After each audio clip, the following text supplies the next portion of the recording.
Sir हमें application of article 370 and flight of Kashmir, ये मुद्दे को भी हमें आलोचना जरूर की थी। कश्मीर हमारा अंग है सर। आज भी देखिए कश्मीर में हमारे फौजों को जान गंवाने पड़ती, इसमें तो यह साबित होते हैं उस दिन हमारी तरफ से जो शंका जाहिर किए थे वो शंका सही है। सर आज मैं ये चाहता हूं कि हमारे सदन के अंदर हमारे जो रणकुबड़े जो फौजों ने वहां जान गंवा रहे हैं उसके लिए कम से कम हम थोड़ा सा मौन व्रत करते थे, थोड़ा सा साइलेंस ऑब्जर्व करते थे, अच्छा होते सर। एक तरफ मणिपुर, दूसरी तरफ जम्मू कश्मीर जल तो रहे हैं दोनों, और हम जल तो रहे हैं, इसलिए हमें बहुत कुछ करना बाकी है। ये तो सिर्फ एक झांकी है, हमें बहुत कुछ करना बाकी है सर। और एक देखिए, और एक divisive legislation, citizenship amendment act 2019 and NRC, तो इस तरीके की डिविजन लेजिस्लेशन के विरोध हम लोग किए हैं सदन के अंदर। जो हम किए हैं बताते हैं सर, हम लोग विरोध किए हैं, ये फार्म लोग के चलते हम विरोध किए हैं, और हमारी विरोध के चलते, देश की किसानों की विरोध के चलते ये सरकार को फिर वापसी तो लेने पड़ी सर। फिर digital personal data protection act हम लोग तो विरोध किए थे सर।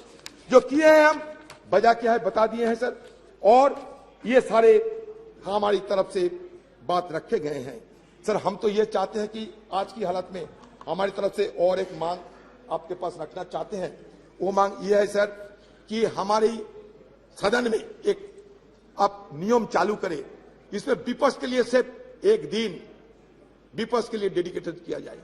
उस दिन विपक्ष सब कुछ बोलेगा, विपक्ष को जो मर्जी विपक्ष को बोलते रहेंगे, इसलिए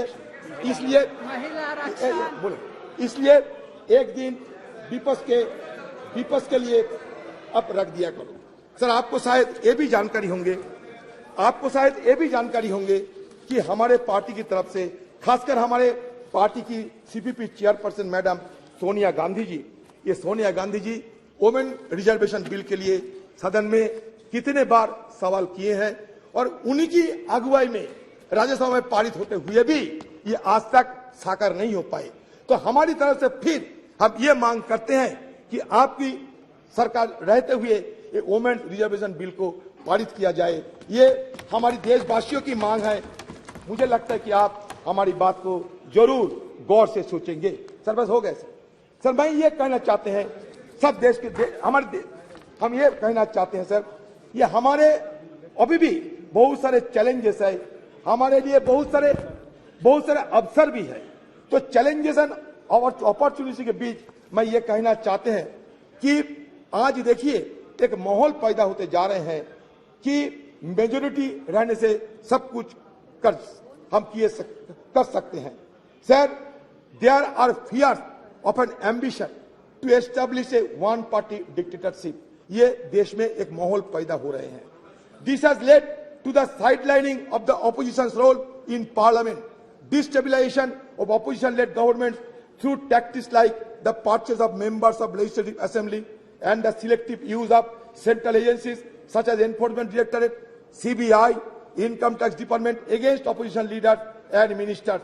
Furthermore, the devaluation of Parliament and the erosion of parliamentary procedure have become particularly pronounced during the second term of this dispensation.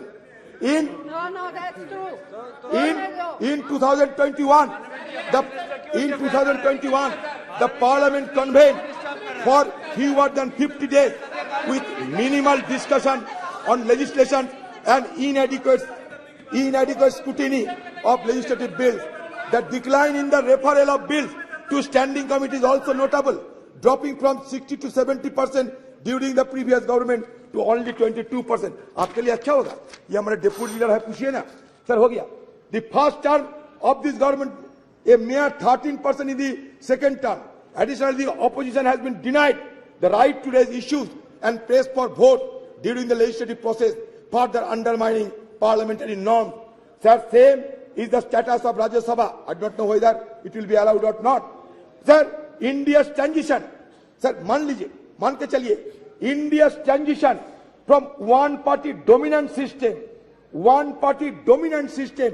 to multi-party system, and more recently to a nascent one-party system under this regime has fundamentally altered the dynamics of engagement with Parliament. One positive aspect of parliamentary story is its representativeness.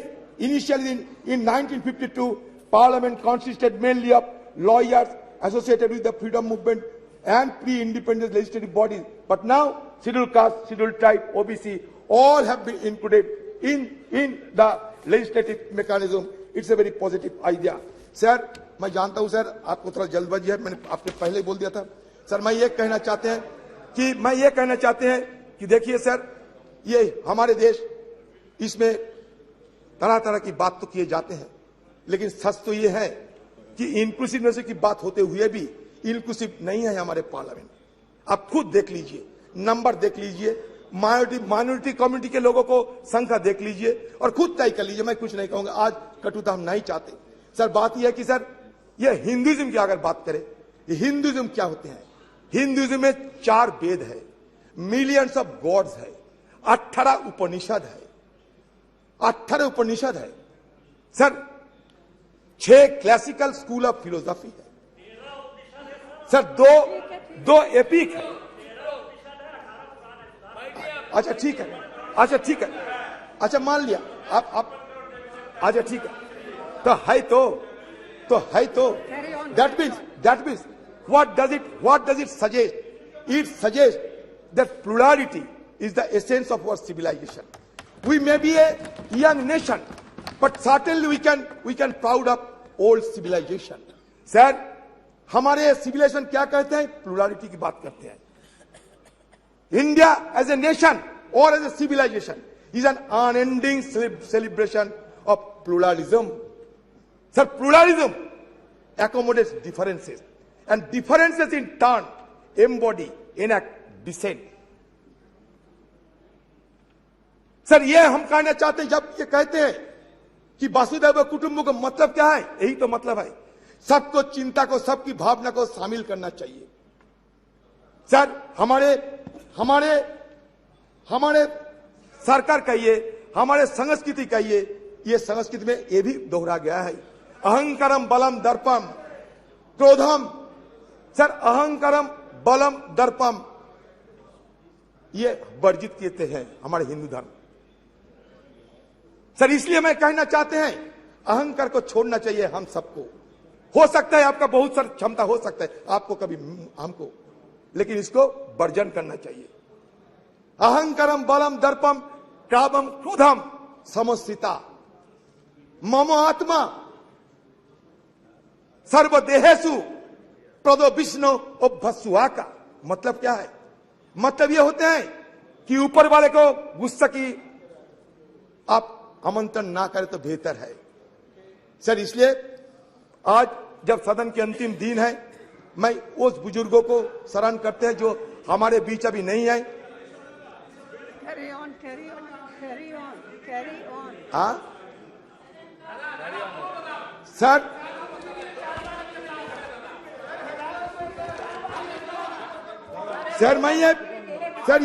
मैं और एक बात रखना चाहता है sir, बस last बात sir मेरा। देखिए सर, हम सब ये हमें भुगतना पड़ता है सर इसके लिए, इसलिए मैं रखना चाहते हैं आपकी निगाहों में sir.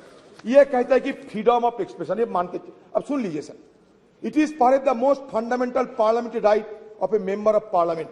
Every member is entitled to freely and fearlessly express himself on the floor of the house, inter alia on burning issues of the day and matters of urgent public importance. If a member fails to do so under one of the available procedural devices, he often takes recourse to what has come to be known as zero hour.